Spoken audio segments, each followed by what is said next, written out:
Let's take a basic look at refraction. As we studied it in class, refraction and reflection can both explain objects or waves bouncing off a surface.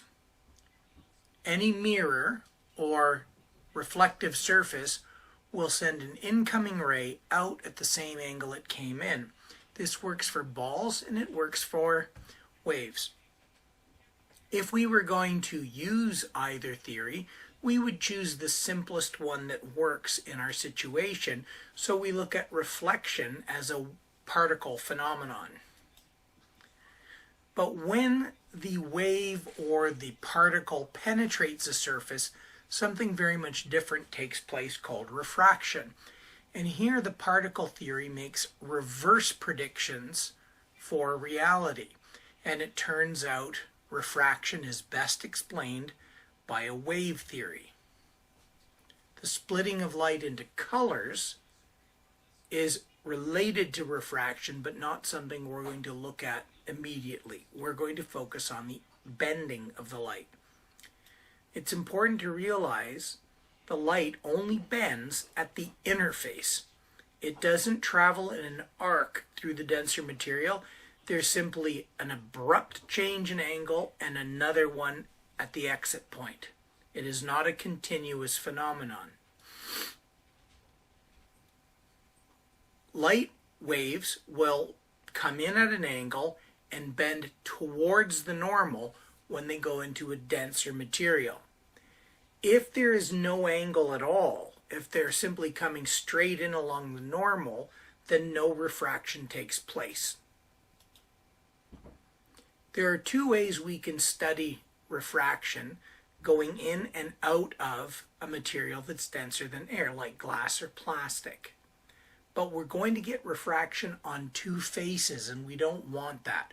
We want to study it at one point. The semicircular prisms are perfect for that.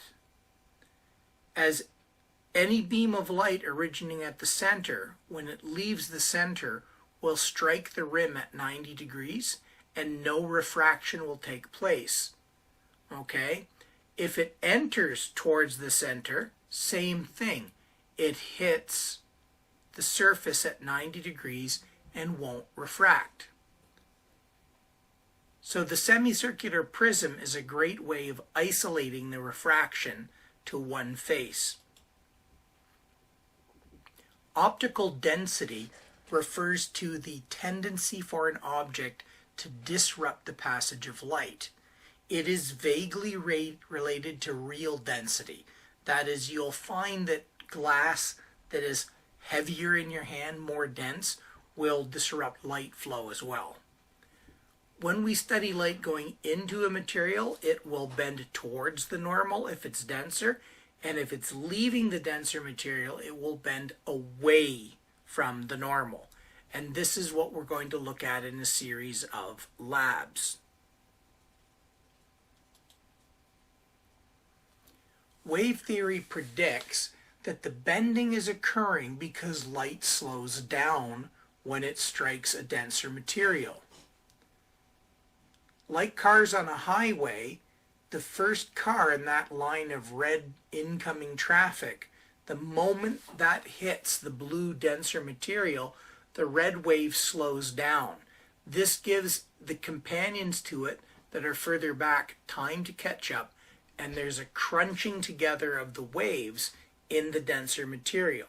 This is not something we will study, but it is an interesting phenomenon that if you were inside glass and somehow you were a glass-like creature, the light entering your realm would be definitely more blue than it was on the outside.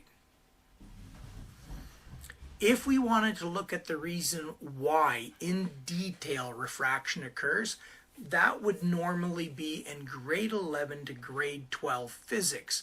So I'm going to leave these blue slides for something you can self-study and I can go over with you if you would like to understand why Snell's law was formulated the way it was, but it is most definitely not grade 10 science. it gets into the detailed reason why this occurs. So if a slide changes to blue, and I've added the yellow explosion there, this means you don't have to look at it. It is strictly an option. So I'm going to bypass those now and go down to the conclusion. This is where your previous teachers to me were roughly at when I came on board. We have this equation called Snell's law, which says the index of refraction is defined to be the ratio of speeds. So the speed of light changes in one material to the next. And it turns out this speed ratio is also the ratio of the sine of the angles. If you have an n of 2, this means light slowed down 2 times on the way into the denser material. The angles will change, the incident to refracted angle, but they will not be in that 2-to-1 ratio. The sine of those angles will be in the 2-to-1 ratio. And this is the part that will take a couple of days to get your head around. The angles are related to the speeds, but not in a direct 1-to-1 situation. The beauty of Snell's law is it's very difficult to measure speeds of waves involving light, but very easy to capture the angles as they change materials. So we want to look at each possible variation. The textbooks may make a very large deal about this, but really, where do we start measuring speed of light? For people on Earth, almost every beam of light starts in the air and winds up going through your eyeglasses, the lens in your eye, or through a telescope. You almost always start in air. So instead of saying V1, we might say V air. And the VR, we might even say V glass. But ultimately, the fastest light can travel is the vacuum of space. So some indexes of refraction start in the vacuum of space. The difference is microscopic at our scale, but would make an enormous difference if you were making a telescope to go on the James Webb Observatory and it was going to be in vacuum versus a great telescope on Earth that was going to be in air. So the two types of index are hardly worth distinguishing at this level. So what they do is replace that upper V with the speed of light using the letter C. And really it's 3 times 10 to the 8th. There's absolutely no difference. Not even in university could most people do an experiment to tell whether it started in air or vacuum. It's not easy to do, so we will write it as C over V, assuming we're always starting in air or in a vacuum. Let's look at a simple example. Straight up calculation of N equals C over V. What is the index of refraction of a substance in air where C is 3 times 10 to the 8th meters a second, is the speed in the air, and V2, which is 2 times 10 to the 8th meters a second, is the speed of light in the substance? Well, in this case, it's just a straight up divide two numbers. And you're pretty much going to have that 10 to 8th on every one of these. It would be a phenomenally dense substance to ever drop the exponent. So, you know, in most cases, if you see the 2, 8, and 8 here, just 3 divided by 2, that's 1.5. You don't even need your calculator. This means light slowed down 1.5 times in the optically denser material. Now let's try an example with angles, and this gets a tad tougher. When we look at angles now, I say a beam of light enters a material from air at an incident angle of 20. So we've got 20 degrees going in and refracts at an angle of 5 degrees. So there's only 5 degrees here and my diagram is wrong. Computer the index of refraction. You can tell I'm typing fast. we write out the whole index of refraction equation, and you see here, we don't need the C over V. We're not given it. This is just angles at this point. So we're going to totally drop this part of the equation. It's not needed, and just keep what's on the right. N is equal to sine I over sine R. And then we can put in the two numbers we were given, sine 20 over sine 5, and we get 3.9 as the index of refraction. This means light hit the brakes so hard it slowed down by a factor of 4. Here's a question that at first you may not think you can answer. Could this be a real number? Could there really be a substance whose index of refraction is 3.9? Can you answer that on your own without any further help from me?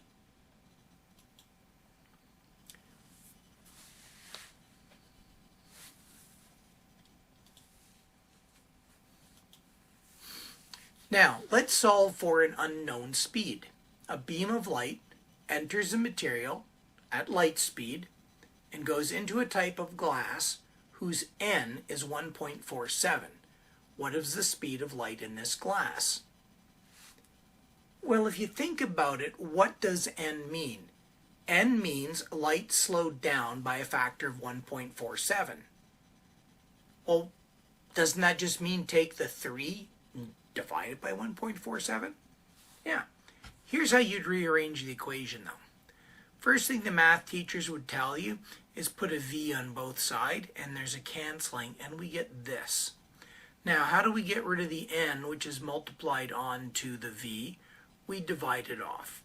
And you can try whatever way your math teacher showed you to get to this rearrangement, and if you can't do it, you see me until you get good at doing it. It's something you really want in your tackle box of science and math skills by this year's end. And we put it in there, 3 over 1.47, and sure enough, that's 2.04. Now you do realize you are free to skip those exponents, right? If I take 3 and divide by 1.47, 2.04, okay? Now, because I ignored the power of 8, I would have to put it on manually, but you didn't need to carry all the numbers on your calculator. Let's try our next example. This is where it really starts to get more mathematical. A beam of light enters Pyrex glass, which has an index of 1.49, and it strikes the Pyrex at a 60-degree angle from the normal. What is the refracted angle? So I've given you N, I've given you I, not sine of I, I've given you I, and I'm asking you to solve for R. Well, the problem is R is trapped inside this sine function. It's like a jail for the R. So our first steps would be to isolate this whole shebang and then worry about the R later. So it's exactly like the last question, except now we're not tracking a speed, but the sine R, and it will rearrange exactly like the last slide, except we don't have V and C, we have sine I and sine R. And when we're done, we get an answer of 0.58. That is not the angle. Some angle has a sine of 0.58. Let's make one up. Let's try 45 sine. We get 0.707. Let's try 60 sine. We get 0.866. Okay, so let's try 40 sine. 0.64. Oh, let's see. 39 sine. 0.62. 25 sine. 0.42. Where am I going? I'm getting lost. 42 sine. 0.66. I don't know. 41 sine? I'm getting confused. 0.65. You get the idea, right? Well, why do all this when your calculator can flip it? If your answer was 0.58, you can undo the sign by an inverse key. And you see how it switched to sine -1? Now click it and you get roughly 36, 35 degrees. I should have probably called that 35 if I'm going to round properly. I'm not a big detail guy. That's not what you're learning for right now.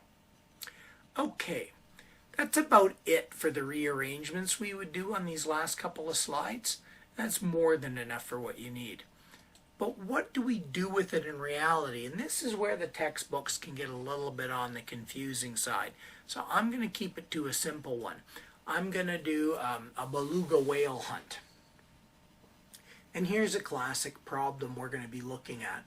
And it's badly done in most books. And mine is only slightly better. And it's really not something that can be done with a diagram as simple as this. But let's take a brief look. This guy's going to fire a harpoon at the beluga whale. And he throws it into the water at a 60-degree angle from the normal here. The water has an index of refraction of 1.33. So what will be the ray angle when it enters the water? And that's what the beluga whale's going to see. He's going to see the hunter as sort of like looming over really high up in the air. And if you've ever been underwater in the pool and look up, it does seem like people are bent as giants over the water. How do we figure that one out? Well, we're given 1.33, we're given 60, and we have to find R. Same thing as the last two examples. There's no change in this. The change is how the question was set up. But in the end, we're after this denominator here.